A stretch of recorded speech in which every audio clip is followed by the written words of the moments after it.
નમસ્કાર વિદ્યાર્થી મિત્રો, કેમ છો? મજામાં? ધોરણ 12 કોમર્સ, વિષય વાણિજ્ય વ્યવસ્થા અને સંચાલનનો છેલ્લી ઘડીનો માસ્ટર પ્લાન એટલે વન શોટ રિવિઝન, જેમાં આપણે દરેક ચેપ્ટરના અર્થ અને એમાં આવતા મુદ્દા જોવાના છે. જો છેલ્લી ઘડીએ આટલું કરીને જશો તો પરીક્ષામાં સરળતાથી તમે લખાણ કરી શકશો. જો હજુ પણ તમે અમારી ચેનલને સબસ્ક્રાઇબ નથી કરી તો આજે જ સબસ્ક્રાઇબ કરી દો, વિડીયોને લાઈક કરી તમારા મિત્રોને શેર કરી દો, જેથી કરીને નવી અપડેટ તમને જલ્દીથી મળી રહે. તો ચાલો આજે આપણે પ્રકરણ 1 સંચાલનનું સ્વરૂપ અને મહત્વ વિશે વન શોટ રિવિઝન શરૂ કરીએ. સૌપ્રથમ સવાલ આવે છે, સંચાલન એટલે શું? તો અહીંયા આપણને 3 અલગ અલગ વ્યાખ્યાઓ જોવા મળે છે. આ 3 માંથી તમને જે સારી વ્યાખ્યા લાગે એ તમે પરીક્ષામાં લખી શકો છો. પહેલી વ્યાખ્યા આપેલી છે, ધંધામાં વિવિધ પ્રકારના નિર્ણયો લેવા અને તેનો અસરકારક અમલ કરવા અનુભવી અને તાલીમ વર્ગની જરૂર પડે છે. આ વર્ગ જે કાર્ય કરે તેને સંચાલન કહે છે.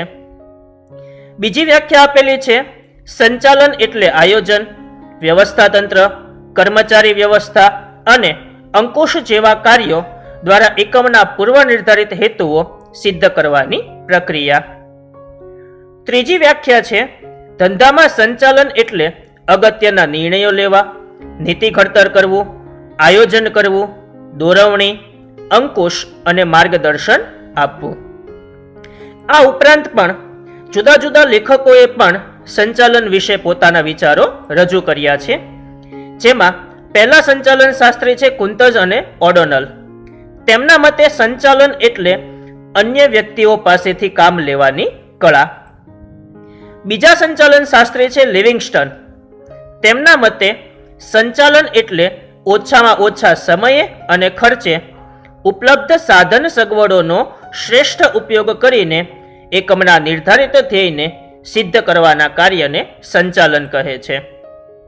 ડોક્ટર જ્યોર્જ આર ટેરીના મતે સંચાલન એ એક એવી પ્રવૃત્તિ છે કે જે 6M કે જેમાં માણસો એટલે કે મેન, યંત્રો એટલે કે મશીન, સાધનો એટલે કે મટીરિયલ્સ, પદ્ધતિઓ એટલે કે મેથડ્સ, નાણું એટલે કે મની અને બજાર એટલે કે માર્કેટ, આ 6M નું આયોજન કરી તેના ઉપર અંકુશ રાખવાનું કાર્ય કરે છે.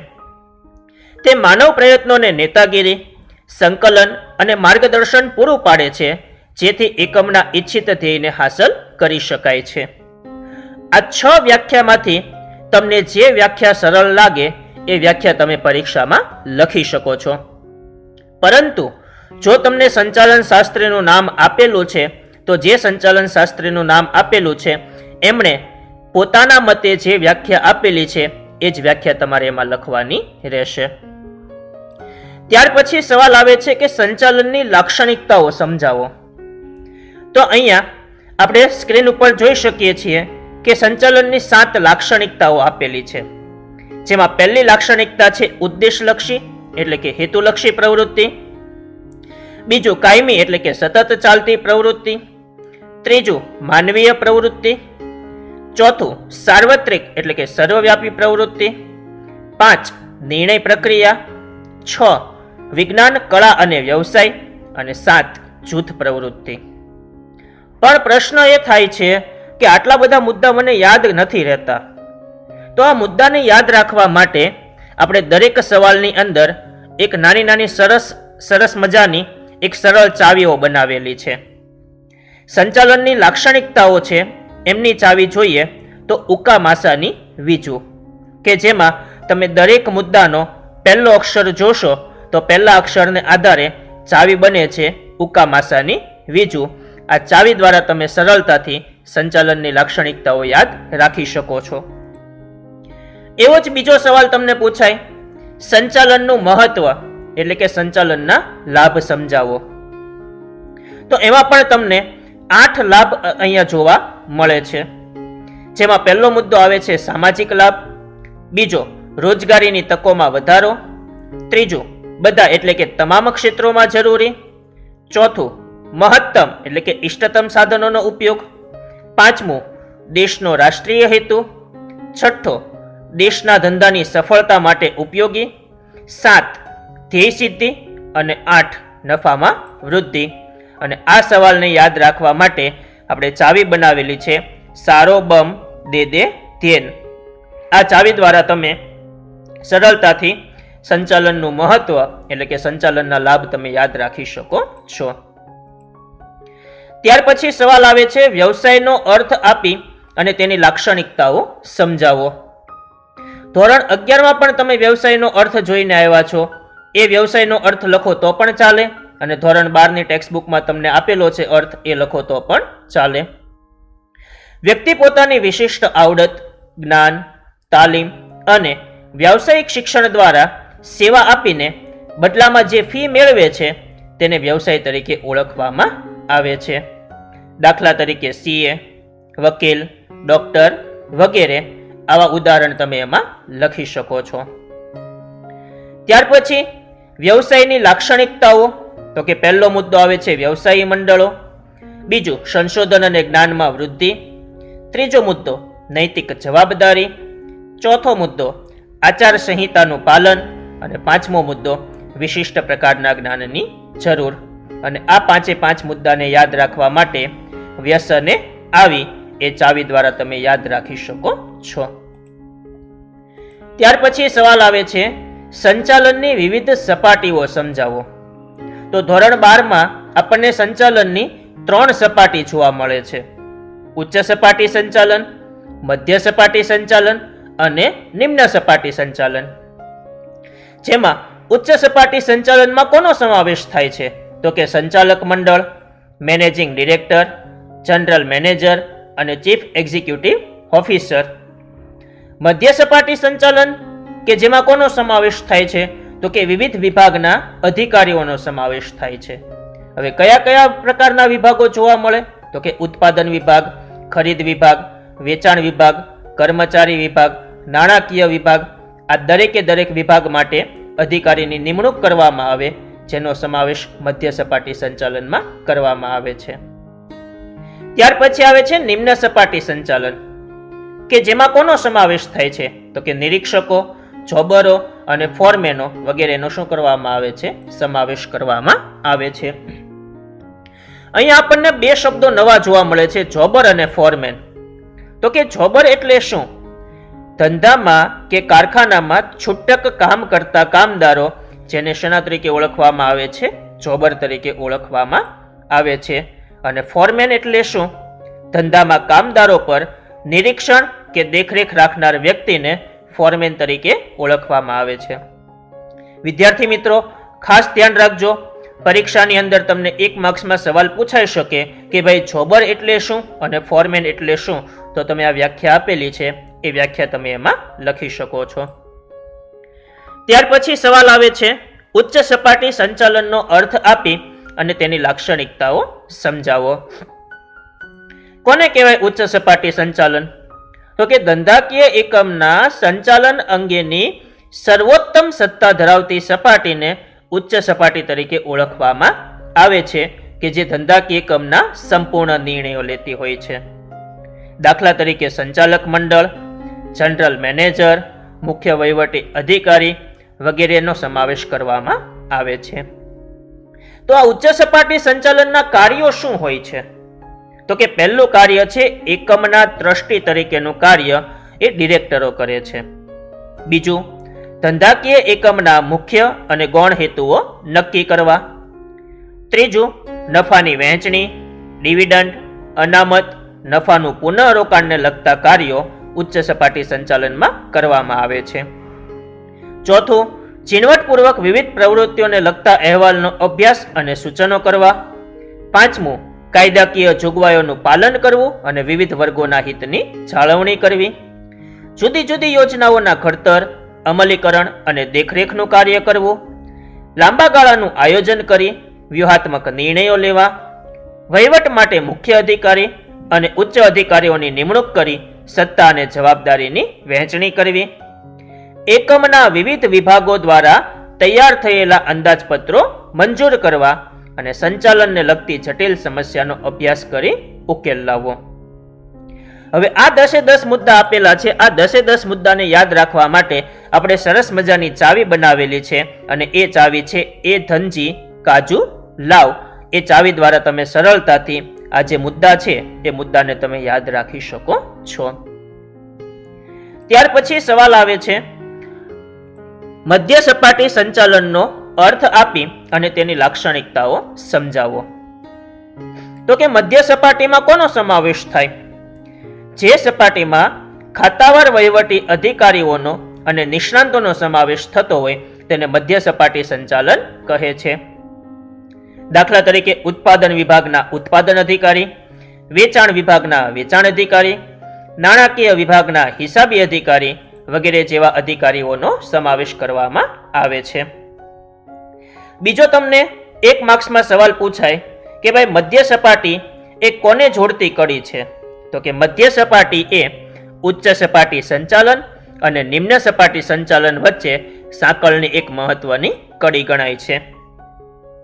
મધ્ય સપાટી સંચાલનના કાર્યો શું છે? તો કે પહેલું, કર્મચારીઓમાં જુસ્સો વધે તે માટે વિભાગમાં પ્રયત્નો કરવા. બીજું, નીતિ વિષયક નિર્ણયો લેવા માટે ઉચ્ચ સપાટીને મદદરૂપ થવું.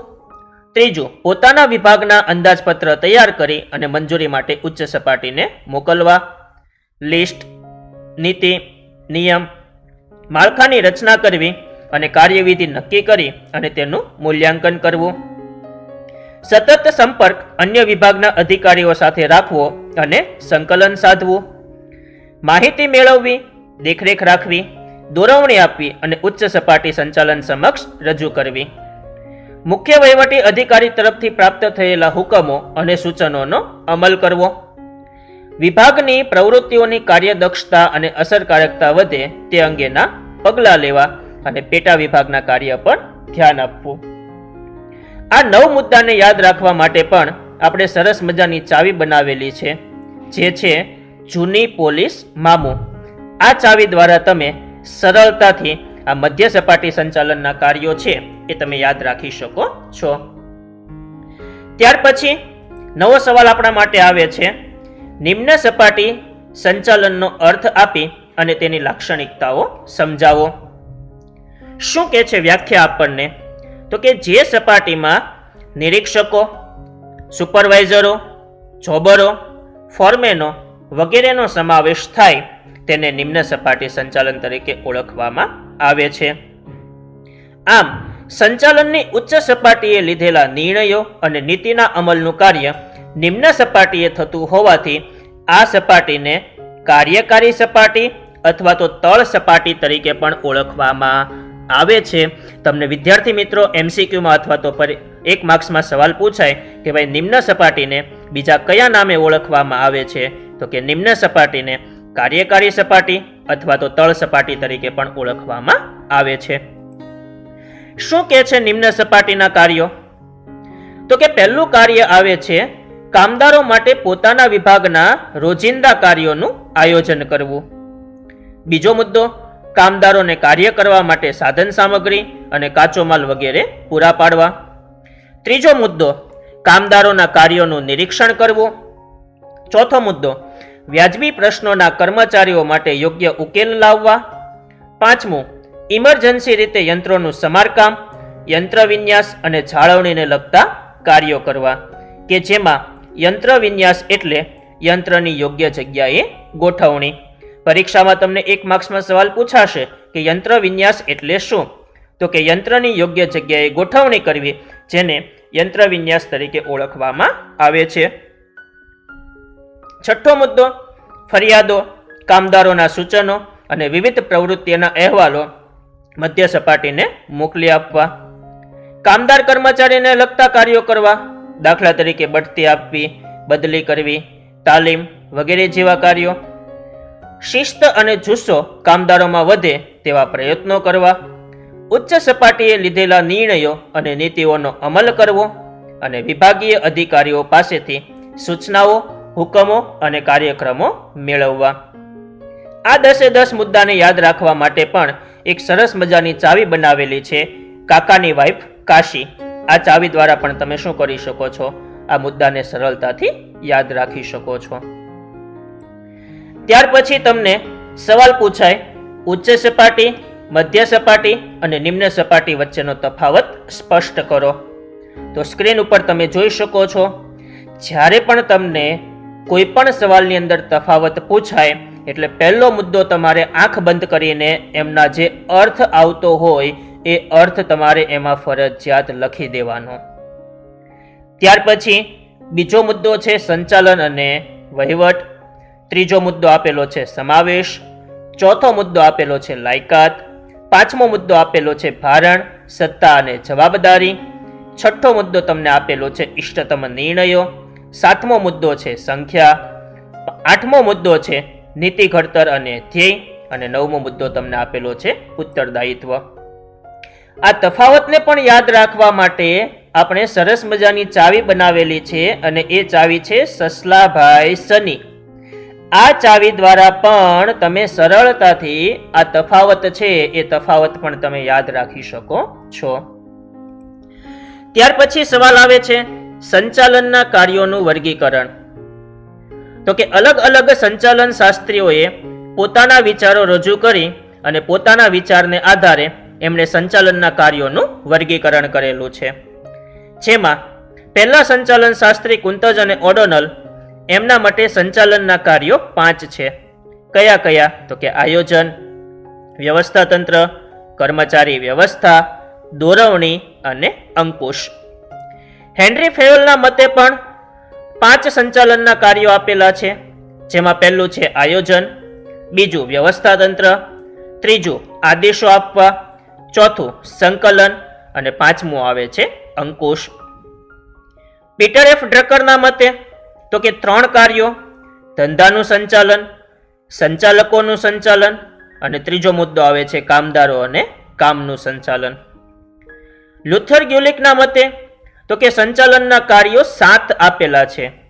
કયા કયા? તો કે આયોજન, વ્યવસ્થા તંત્ર, કર્મચારી વ્યવસ્થા, દોરવણી, સંકલન, માહિતી પ્રેષણ અને અંદાજપત્ર, જેને પોસ્ટ કોર્બના સૂત્ર તરીકે પણ ઓળખવામાં આવે છે. આ 7 કાર્યોના તમે અંગ્રેજી નામ કરી અને પહેલો અક્ષર લેશો તો તમારું સૂત્ર બનશે પોસ્ટ કોર્બનું. ત્યાર પછી ડોક્ટર જ્યોર્જ આર ટેરીના મતે તો કે સંચાલનના કાર્યો 4 છે. કયા કયા? તો કે આયોજન, વ્યવસ્થા તંત્ર, દોરવણી અને અંકુશ. હવે આ ચાર્ટ દ્વારા તમને પરીક્ષામાં MCQમાં સવાલ પૂછાઈ શકે કે ભાઈ પીટર એફ ડ્રકરના મતે સંચાલનના કાર્યો કેટલા છે? તો જવાબમાં આપણે લખવાના આવશે 3. લુથર ગ્યુલિકના મતે પૂછે તો જવાબમાં લખવાના 7. ડોક્ટર જ્યોર્જ આર ટેરીના મતે પૂછે તો લખવાના 4. હેનરી ફેયોલના મતે પૂછે તો લખવાના 5 અને કુંતજ અને ઓડોનલના મતે પૂછે તો લખવાના 5. ત્યાર પછી સવાલ આવે છે સંકલનનો અર્થ આપી અને તેની લાક્ષણિકતાઓ સમજાવો. ધંધાકીય એકમના જુદા જુદા વિભાગોમાં કર્મચારીઓ દ્વારા જુદા જુદા જે કાર્યો થાય છે તેમની વચ્ચે એક સૂત્રતા કે સુમેળ સાધવાના કાર્યને સંકલન કહે છે. હવે સંકલનની કેટલીક લાક્ષણિકતાઓ પણ આપણને આપેલી છે. જેમાં પહેલી લાક્ષણિકતા છે એકમની વિવિધ પ્રવૃત્તિઓ વચ્ચે સંકલન જળવાય તે માટે દરેક કર્મચારીઓનો સહકાર જરૂરી છે. બીજું, સંકલનનું કાર્ય એ સંચાલનની દરેક સપાટીએ થતું કાર્ય છે. ત્રીજું, સંચાલનના દરેક કાર્યોમાં સંકલન સમાયેલું છે, તેથી સંકલનને સંચાલનના આત્મા તરીકે ઓળખવામાં આવે છે. તમને પરીક્ષામાં 1 માર્ક્સમાં સવાલ પૂછાય કે ભાઈ સંચાલનના આત્મા તરીકે કોને ઓળખવામાં આવે છે? તો જવાબમાં આપણે લખવાનું આવશે સંકલન. માહિતી સંચારની વ્યવસ્થા એ સંકલનની સફળતા માટે કાર્યક્ષમ હોવી જરૂરી છે. સાધનોનો મહત્તમ ઉપયોગ એ સંકલન દ્વારા જ શક્ય બને છે અને આયોજનથી અંકુશ સુધી દરેક કાર્ય કરતી વખતે સંકલનની જરૂર પડે છે. અને આ 6 મુદ્દાને તમારે યાદ રાખવા હોય તો આ 6 મુદ્દાને યાદ રાખવા માટે એ 10 માસા આ એ ચાવી દ્વારા તમે શું કરી શકો? સરળતાથી યાદ રાખી શકો છો. ત્યાર પછી આવે છે સંકલનનું મહત્વ. તો પણ એમાં પણ આપણને 6 મુદ્દા આપેલા છે. જેમાં પહેલો છે એકમના બધા કાર્યો સંકલનથી સરળ બને છે. બીજું, સંકલનથી સંચાલનના જુદા જુદા કાર્યો જેવા કે આયોજન, પ્રબંધ, દોરવણી અને અંકુશ એ અસરકારક બને છે. ત્રીજું, જુદા જુદા વિભાગોમાં સંવાદિતતા જાળવવાનું કામ સંકલન કરે છે. ચોથું, કોઈ કામ કરવાનું બાકી રહી જતું નથી કે કોઈ કાર્ય બેવડાતું નથી. પાંચમું, નક્કી કરેલા હેતુઓ સિદ્ધ કરવાનું કામ એ સંકલન કરે છે. અને છઠ્ઠો મુદ્દો છે, એકમના વિવિધ વિભાગોના કાર્યોને તેના ક્રમ અને સમય વચ્ચે સમતુલા જાળવવાનું કામ સંકલન કરે છે. અને આ 6 મુદ્દાને યાદ રાખવા માટે ચાવી આપણે બનાવેલી છે એ સંજુ કોણ એ. આ ચાવી દ્વારા તમે સરળતાથી સંકલનનું મહત્વ યાદ રાખી શકો છો. સંચાલનના કાર્ય વિસ્તારો જણાવો. તો કે સંચાલનના કાર્ય વિસ્તારો 4 છે. માર્કેટિંગ સંચાલન, માનવ સંસાધન સંચાલન, નાણાકીય સંચાલન અને ઉત્પાદન સંચાલન. ત્યાર પછી માર્કેટિંગ સંચાલનનો અર્થ આપી અને તેના કાર્યો સમજાવો. માલ કે સેવાને ઉત્પાદક પાસેથી ગ્રાહકો સુધી પહોંચાડવાની પ્રક્રિયાને વિશાળ અર્થમાં માર્કેટિંગ સંચાલન તરીકે ઓળખવામાં આવે છે. અને આ જે માર્કેટિંગ સંચાલન છે એમના 4 કાર્યો રહેલા છે, જેમાં પહેલું કાર્ય છે પેદાશ અથવા તો પેદાશ મિશ્ર, બીજું કિંમત, ત્રીજું વિતરણ અને ચોથું આવે છે અભિવૃદ્ધિ. આ 4 કાર્યો માટે સૂત્ર આપેલું છે અને જેનું નામ છે 4P, કે જેમાં પહેલું પેદાશ અથવા તો પેદાશ મિશ્ર એટલે કે પ્રોડક્ટ મિક્સ, બીજું કિંમત એટલે કે પ્રાઇસ, ત્રીજું વિતરણ એટલે કે પ્લેસ અને ચોથું અભિવૃદ્ધિ એટલે કે પ્રમોશન. આ 4 કાર્યોને યાદ રાખવા માટે 4P નું સૂત્ર આપણને આપેલું છે. ત્યાર પછી સવાલ આવે છે, માનવ સંસાધન સંચાલનનો અર્થ આપી અને તેની લાક્ષણિકતાઓ સમજાવો. તો કે સરળ ભાષામાં માનવ સંસાધન સંચાલન એટલે શું? તો કે આર્થિક અને સામાજિક ધ્યેયની પ્રાપ્તિ માટે માનવ સંપત્તિને મેળવવી, કેળવવી, જાળવવી અને અભિપ્રેરણા પૂરી પાડવી એટલે માનવ સંસાધન સંચાલન. બીજી વ્યાખ્યા, ધંધાકીય એકમમાં કામ કરતા કર્મચારીઓનું કૌશલ્ય, જ્ઞાન, બુદ્ધિ, ગમો, અણગમો, વ્યક્તિગત વિકાસ, જરૂરિયાત વગેરે જેવી તમામ બાબતોને ધ્યાનમાં લઈ તેને કંપનીના ઉદ્દેશો સાથે સાંકળી અને ધંધાને સફળતાના તથા નફાકારકતાના માર્ગે લઈ જવાની પ્રક્રિયા, જેને માનવ સંસાધન સંચાલન તરીકે ઓળખવામાં આવે છે. તો એની પણ આપણને કેટલીક લાક્ષણિકતાઓ આપેલી છે, જેમાં પહેલો મુદ્દો આવે છે વ્યક્તિગત ધ્યેય કર્મચારીના ધ્યાનમાં રાખી અને કંપનીના ધ્યેય સિદ્ધ કરવામાં આવે છે. બીજું, સર્વાંગી વિકાસ માટે કર્મચારીને યોગ્ય તાલીમ આપી અને યોગ્ય કાર્યવાહી કરવામાં આવે છે. ત્રીજું, નક્કી કરેલ કર્મચારીની કામગીરીનું મૂલ્યાંકન કરી અને તેમનું યોગ્ય સ્થાન નિશ્ચિત કરવાનું કામ માનવ સંસાધન સંચાલન કરે છે. માનવ સંસાધન સંચાલનમાં કર્મચારીની ભરતી, તાલીમ, બઢતી, દોરવણી વગેરેનો સમાવેશ કરવામાં આવે છે. તમને MCQમાં અથવા તો 1 માર્ક્સમાં સવાલ પૂછાય કે ભાઈ માનવ સંસાધન સંચાલનમાં કઈ બાબતોનો સમાવેશ કરવામાં આવે છે? તો કે કર્મચારીની ભરતી કરવી, એમને તાલીમ આપવી, બઢતી આપવી અને દોરવણી વગેરેનો સમાવેશ કરવામાં આવે છે. માનવ સંસાધન સંચાલનનું મૂળભૂત કાર્ય કર્મચારીને એક અમૂલ્ય મિલકત સમજીને તેમનું સંચાલન કરવામાં આવે છે. છઠ્ઠો મુદ્દો, આદર્શો અને મૂલ્યો એ કંપનીના જળવાય છે કે જેથી કર્મચારીનો જુસ્સો અને કાર્યક્ષમતામાં વધારો થાય છે. અને સાતમો મુદ્દો, યોગ્ય સંચાલનથી કર્મચારી ફેરબદલી દર ઘટાડી શકાય છે અને કુશળ કર્મચારીઓને કંપનીમાં ટકાવી શકાય છે. આ 7 મુદ્દાને યાદ રાખવા માટે આપણે ચાવી બનાવેલી છે વ્યસન મામા આયો. એ ચાવી દ્વારા આપણે સરળતાથી યાદ રાખી શકીએ છીએ. ત્યાર પછી આવે છે સવાલ, માનવ સંસાધન સંચાલનનું મહત્વ સમજાવો. તો એના પણ આપણને મુદ્દા આપેલા છે, જેમાં પહેલો મુદ્દો આવે છે માનવ સંસાધન સંચાલનને કારણે કર્મચારી ફેરબદલી દરમાં ઘટાડો થાય છે. બીજું, કામદાર કર્મચારીના સંતોષમાં વધારો થાય છે. ત્રીજું, ઉત્પાદિત વસ્તુ કે સેવાની ગુણવત્તાના ઊંચા ધોરણો જળવાય છે. ચોથું, સાધનોનો મહત્તમ ઉપયોગ થઈ શકે છે. પાંચમું, નફાકારકતા ધંધાની વધે છે. છઠ્ઠું, કર્મચારીઓની કાર્યક્ષમતામાં વધારો થાય છે. સાતમું, શાખ કે પ્રતિષ્ઠા ધંધાની વધે છે. આઠમું, જૂથ ભાવના કર્મચારીઓમાં વિકસે છે. અને નવમું, ઔદ્યોગિક શાંતિનું વાતાવરણ ઊભું થાય છે. કર્મચારીને પૂરતો કાર્ય સંતોષ મળે છે. આ 9 મુદ્દાને યાદ રાખવા માટે આપણે ચાવી બનાવેલી છે. માનવ કા ઉષા નકશા જુઓ, એ ચાવી દ્વારા આપણે સરળતાથી યાદ રાખી શકીએ છીએ. ત્યાર પછી સવાલ આવે છે, નાણાકીય સંચાલનનો અર્થ આપી અને તેના કાર્યો સમજાવો. તો કે નાણાકીય સંચાલન એટલે શું? નાણાકીય સંચાલન એટલે નાણાં કાર્યનું સંચાલન, કે જેમાં નાણાં કાર્ય એટલે નાણાં મેળવવાનું અને નાણાંનો ઉપયોગ કરવાનું કાર્ય, આવકની ફાળવણીનું કાર્ય, અને આ કાર્ય એ ધ્યેયપૂર્ણ અને કાર્યક્ષમ રીતે થવું જોઈએ. નાણાકીય સંચાલનના કાર્યો આપણને આપેલા છે, જેમાં પહેલું છે મિલકતો કે અસ્ક્યામતોની વ્યવસ્થા કરવી. બીજું, નાણાંની જરૂરિયાતો અંદાજવી. ત્રીજું, મેળવેલા નાણાંનો યોગ્ય ઉપયોગ થાય તે જોવું અને અંકુશ વ્યવસ્થા ગોઠવવી. ચોથું, નાણાંનું આયોજન એ સમયની દ્રષ્ટિએ કરવું. પાંચમું, નાણાકીય નીતિ નક્કી કરવી. છઠ્ઠું, આવકની ફાળવણી કરવી. સાતમો મુદ્દો, ઇન્કમ ટેક્સ એટલે કે કરવેરાનું આયોજન કરવું. આઠમો મુદ્દો, અંદાજપત્ર બનાવવું.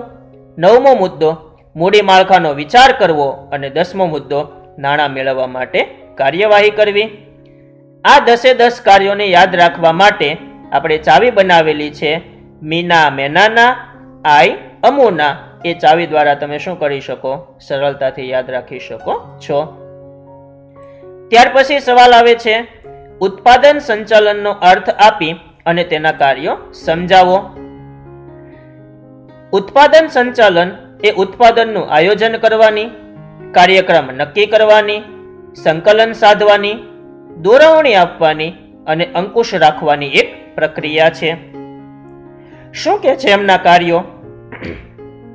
તો કે પહેલું, ઉત્પાદન માટે આયોજન કરવું. ઉત્પાદન સંશોધન કરવું. ત્રીજું, માલ સામગ્રી તેમજ ઉત્પાદન માટે અન્ય જરૂરિયાતનો અંદાજ મેળવવો. ચોથું, ઉત્પાદકતાની જાળવણી, ખર્ચ પડતર અને અંકુશ જળવાય તે પ્રકારના કાર્યો કરવા. ચકાસણી માટે ગુણવત્તાંકુશ જાળવવો. ઉત્પાદનમાં વૈવિધ્યકરણ અને સરળીકરણ દાખલ કરવું. ટેકનોલોજી અને યંત્રોની પસંદગી કરવી. વસ્તુ વિકાસ અને પેદાશ મિશ્રની પસંદગી કરવી. અંકુશ ઉત્પાદન પર રાખવો. અને 10મો મુદ્દો, ધંધાના સ્થાનની પસંદગી અને વિન્યાસ એટલે કે યંત્રની યોગ્ય જગ્યાએ ગોઠવણીનો નિર્ણય કરવો. આ 10 મુદ્દાને યાદ રાખવા માટે આપણે આ ચાવી બનાવેલી છે. આ ચાવી દ્વારા તમે સરળતાથી આ 10 મુદ્દા યાદ રાખી શકો છો. જો આપને આ વિડીયો ગમ્યો હોય તો જરૂરથી લાઈક કરજો, તમારા મિત્રોને શેર કરજો અને કમેન્ટમાં આપનો કિંમતી અભિપ્રાય જણાવજો. જો કોઈ પણ પ્રશ્ન હોય તો પણ કમેન્ટ બોક્સમાં તમે જણાવી શકો છો, અથવા ડિસ્ક્રિપ્શનમાં આપેલા નંબર પર વોટ્સએપ મેસેજ કરી અને પૂછી શકો છો. યોગ્ય સમયે જરૂરથી તમને જવાબ આપવામાં આવશે. જો આ મુદ્દાની પીડીએફ મેળવવા માંગો છો તો ડિસ્ક્રિપ્શનમાં આપેલા નંબર પર મેસેજ કરો. 12 BA PDF લખીને, એટલે બધા પ્રકરણની PDF ફાઇલ તમને એક સાથે મળી જશે. અમારી સાથે અંત સુધી જોડાયેલા રહ્યા તે બદલ આપનો ખૂબ ખૂબ આભાર. Thank you.